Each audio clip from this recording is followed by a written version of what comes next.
Hello everyone, welcome to all of you in our YouTube channel. So I hope guys you are well and doing great. So आप जानते हैं कि हम लोग spoken पढ़ रहे हैं और एक अनाउंसमेंट हमने और किया था कि हम कॉन्स्टिट्यूशन पढ़ाने जा रहे हैं। बताया था हमने आप पहले ये चीज़ें आप जानते हैं, आपको पता होगा। सो आज हम कुछ नया देखेंगे इसमें। The constitution of India, Bharat का संविधान। तो आपसे मेरी सवाल है कि आपके कभी जहन में कभी दिमाग में आया कि हमें क्यों पढ़ना चाहिए Indian constitution? Why we should read Indian constitution and study? क्यों हमें अध्ययन या पढ़ने की ज़रूरत है? Being a citizen of India के तौर पे अगर आप माने तो बहुत से लोग कहते हैं कि पता है बहुत लोगों को कि उन लोगों को पढ़ना चाहिए जो मान लीजिए गवर्नमेंट एग्ज़ाम की तैयारी कर रहे हैं, जो IAS PCS हो वो तैयारी करते हैं, उनके लिए होती है। तो ऐसा नहीं है गाइज। मेरा मानना है कि अगर आप being a citizen of India हैं तो आपको पढ़ना ही चाहिए, आपको देखना चाहिए कि क्या है जिसके तहत हमारी पूरी इंडिया रन करती है। इंडियन कॉन्स्टिट्यूशन के तहत जो भी हमारी पॉलिसी, जो भी गवर्नमेंट पॉलिसी बनाती है, जो भी गवर्नमेंट रहती है, तो इससे इंडियन कॉन्स्टिट्यूशन के अकॉर्डिंग बनती है। हालांकि आप जानते हैं वो किसी भी इंडिया किसी भी कोने में रह रहा हो, वो सभी के लिए बात किया गया, सभी के अधिकार को, राइट्स के एंड लाइफ के बारे में बात किया गया। आप सब जानते हैं बेल तरीके से। अगर ये वीडियो फैक्टफुल रहेगी, जो मान लीजिए वन लाइनर स्ट्रेटेजिक पॉलिटिक अगर, तो उनके लिए भी फ़ायदा बेनिफिशियल रहेगा। और जो मान लीजिए अवेयरनेस, जिसे जानकारी नहीं है संविधान के बारे में कि क्या सब चीज़ है कॉन्स्टिट्यूशन, तो उन्हें बेल तरीके से आपको पता लगे। तो आप हमारे साथ पूरे वीडियो के साथ बने रहिए, तो तभी आपको ये वीडियो आपको बेहतर समझ में आएगी। सो चलिए देखते हैं कि क्या है, कुछ फैक्ट देख लेते हैं। जैसे हम ओवरऑल इंडिया की बात, अपने इंडिया की बात की कॉन्स्टिट्यूशन की, सो ये इंडिया वर्ल्ड की सबसे लॉन्गेस्ट रिटन इंडियन कॉन्स्टिट्यूशन है, आप जानते हैं। और इसे बनाने में पूरा टाइम जो लगा था, इससे आपका देखिए फर्स्ट मीटिंग जब हमारी, पहले तो आप जानते हैं कि ब्रिटिश रूल थी, जब हमारी इंडियन कॉन्स्टिट्यूशन नहीं लागू थी तो क्या करते थे हम लोग, उस पर रूल नहीं करते थे इंडिया पे। तब ब्रिटिश अंग्रेजी हुकूमत थी। उसके बाद जब हमारी इंडिया कॉन्स्टिट्यूशन इन्फोर्स हो गया, पार्लियामेंट में लागू हो गया, मतलब पूरी तरीके से आज़ाद हो गए, तो क्या हुआ, तब हम संविधान के तहत चलने लगा। लेकिन जो फर्स्ट मीटिंग थी जो ये आपकी कॉन्स्टिट्यूंट असेंबली में की गई थी, तो आपके हुई थी ये 9 दिसंबर 1946 में हुई थी ये चीज़ें पहली। उसके बाद हमारी इंडिपेंडेंट इंडिया, हम लोग इंडिपेंडेंट होते हैं 1947 को। 15 अगस्त 1947 को क्या होते हैं, देश आज़ाद हो जाता है। 15 अगस्त 1947 को इस दिन हम लोग क्या हो जाते हैं, इंडिपेंडेंट इंडिया हो जाते हैं। अब उसके बाद एक कमेटी की गठन होती है जिसमें 7 मेंबर रहते हैं, और इसे बनाने में, पूरे संविधान बनाने में आपका टाइम जो लगा था 2 वर्ष 11 माह एंड 18 दिन जो लगा था। इसमें इतने दिन में हमारी पूरी संविधान बनी थी। जो 7 मेंबर की कमेटी गठन की गई थी, इसके ड्राफ्टिंग कमेटी के हेड थे doctor BR Ambedkar.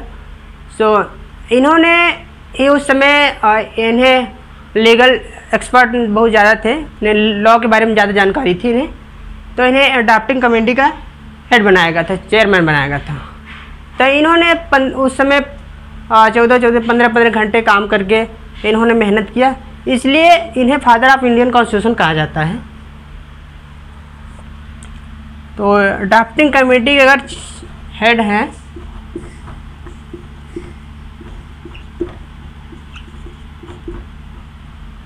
Doctor BR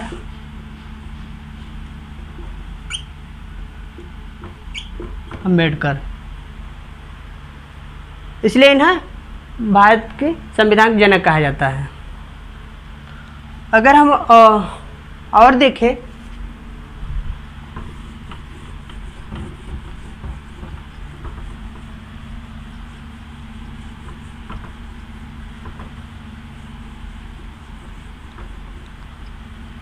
ये सभी के लिए है गाइज। अगर आप being a citizen of India हैं, अगर आप कॉन्स्टिट्यूशन में इंटरेस्ट है, जानना चाहते हैं कि किस तरह के राइट है किसके बारे में, तो हम ये वीडियो हमारे ऐसा रहेगी 4 से 5 आर्टिकल लेंगे एक वीडियो में। ये वीकली होगी, वीक में 1 या 2 वीडियो आपको मिलेगी।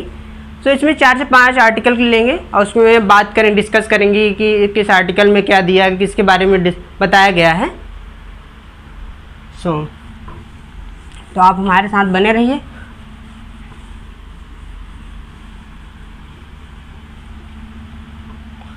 अब ये कॉन्स्टिट्यूशन असेंबली में अडॉप्ट होती है हमारी। अडॉप्ट हमारे 26 नवंबर 1949 कॉन्स्टिट्यूशन असेंबली में क्या हो जाती है, पारित हो जाती है। अभी लागू नहीं हुआ है।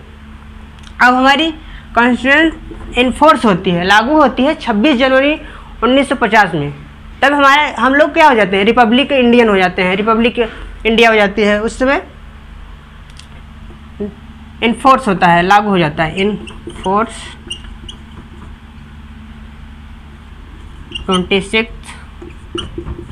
जन 1950 को 1950 को इसी के जिस दिन हमारा संविधान लागू हुआ था उसी दिन उपलक्ष्य में हम लोग रिपब्लिक ऑफ इंडिया मनाने लगे, 26 जनवरी जिसे कहते हैं। और उसके बाद अगर हम इसके आर्टिकल की बात कर लें कि जब हमारी संविधान सभा बनी थी कॉन्स्टिट्यूशन असेंबली में, उस समय आर्टिकल कितने थे, शेड्यूल कितने थे। सो देखिए, अगर उसमें हम बात करें आर्टिकल की, तो आर्टिकल उस समय आपका था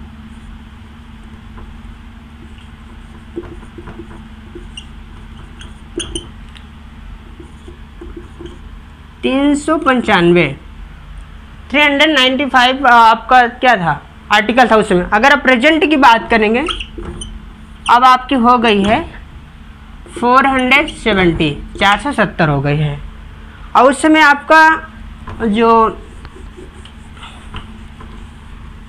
पार्ट था आपका पहले आपका पार्ट 22 पार्ट था।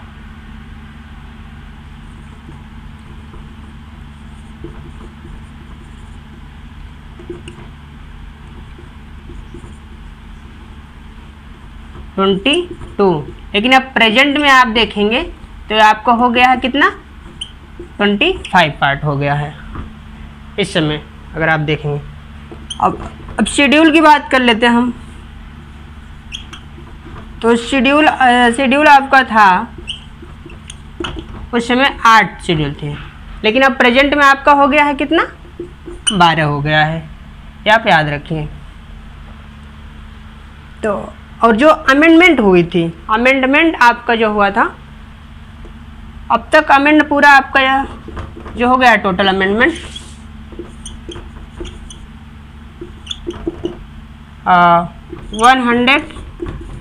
105 अमेंडमेंट अब तक हम सब ने किया है इंडियन कॉन्स्टिट्यूशन में। जो फर्स्ट आपका हुआ था अमेंडमेंट, वो आपका फर्स्ट अमेंडमेंट जो हुआ था आपका 1951 में, फर्स्ट अमेंडमेंट 1951 में ये चीज़ें हुई थी। ये हमारा संविधान है, तो हम लोग जानेंगे इसके बारे में। आप जानते हैं प्रीएम्बल, आप जब पढ़ेंगे प्रीएम्बल में सारी चीज़ें लिखा गया है, be the people of India ना, सभी लोगों की बात की गई, जिसमें आप देखेंगे उसमें सोशलिस्ट एंड सेक्युलर ये सब वर्ड का आप देखेंगे। तो उस प्रियम्बल इसलिए होती है, जैसे मान लीजिए कोई बुक हो गया, कंटेंट हो, प्रियम्बल से ही पता चल जाती है कि इसके अंदर क्या क्या है। So that's all guys, I hope आपको वीडियो हेल्पफुल हुआ होगा, इफेक्टफुल वीडियो है। सो आप पूरा देखिए वीडियो, आप इसे शेयर भी करिए। सो दैट्स ऑल गाइज, मिलते हैं नेक्स्ट वीडियो में। So thank you.